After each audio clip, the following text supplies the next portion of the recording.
Hi అండి. Breakfast నుంచి dinner వరకు ఏమేమి తింటానో ఈరోజు మీకు చూపిస్తాను చూడండి. డయాబెటిస్ మరియు నా వెయిట్ కంట్రోల్‌లో ఉండడానికి సాఫ్ట్ మల్టీగ్రెయిన్ రోటీ చేసుకుంటున్నానండి. ఈ మల్టీగ్రెయిన్ రోటీ ఇంత సాఫ్ట్‌గా రావడానికి ఏ విధంగా చేయాలో లింక్ అనేది కింద ఇస్తున్నాను చూడండి. మరోపక్క దీనిలోకి కర్రీ చిక్కుడుకాయ టమాటా ప్రిపేర్ చేసుకుంటున్నానండి.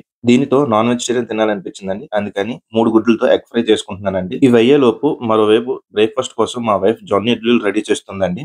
ఈ జొన్న ఇడ్లీలు మనం బ్రేక్‌ఫాస్ట్‌లో గాని తీసుకుంటే బ్లడ్‌లో షుగర్ మనకి బాగా కంట్రోల్‌లో ఉంటది. అలాగే ఎవరైనా ఎక్కువ వెయిట్ ఉంటే తగ్గడానికి కూడా మంచిగా యూజ్ అవుతది. మరోపక్క రోటీలో మనం ప్రిపేర్ చేసుకుంటున్న ఎగ్ ఫ్రై మరియు చిక్కుడుకాయ టమాటా కర్రీ 2 కూడా రెడీ అయిపోయినాయండి.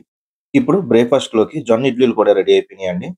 ఈ జొన్న ఇడ్లీల్లోకి కాంబినేషన్‌గా పల్లి చట్నీ మరియు కారప్పొడి. ఈ విధంగా నా బ్రేక్‌ఫాస్ట్ అనేది రెడీ అయ్యిందండి. ఇప్పుడు లంచ్ విషయానికొస్తే 3 మల్టీగ్రెయిన్ రోటీ, ఎగ్ ఫ్రై, చిక్కుడుకాయ టమాటా కర్రీ, ఉసిరికాయ పచ్చడి, గట్టి మీగడ పెరుగు. ఈ విధంగా నా లంచ్ అనేది ప్రిపేర్ చేసుకున్నానండి. ఇంక రాత్రి డిన్నర్ విషయానికొస్తే ఈరోజు నాకు స్వీట్స్ తినాలనిపించిందండి. అందుకని ఒక 3 డ్రై ఫ్రూట్ లడ్డు చేసుకొని పెట్టుకున్నాను. అవి నేనే చేసుకున్నానండి. అందులో బెల్లం ఉండదు, షుగర్ ఉండదు. వాటితో పాటు 2 అరటిపళ్ళు, 2 తేగలు, 75 గ్రాములు నానబెట్టిన పల్లీలు, ఇంకా ఒక కప్పు జంతికలు. ఈ విధంగా నా డిన్నర్ అనేది కూడా నేను క్లోజ్ చేసుకున్నాను. నాలా మరెవ్వరు డయాబెటిస్‌తో బాధపడకూడదని ఈ ఛానెల్ ద్వారా నేను ఒక చిన్న ప్రయత్నం చేస్తున్నానండి. Thank you.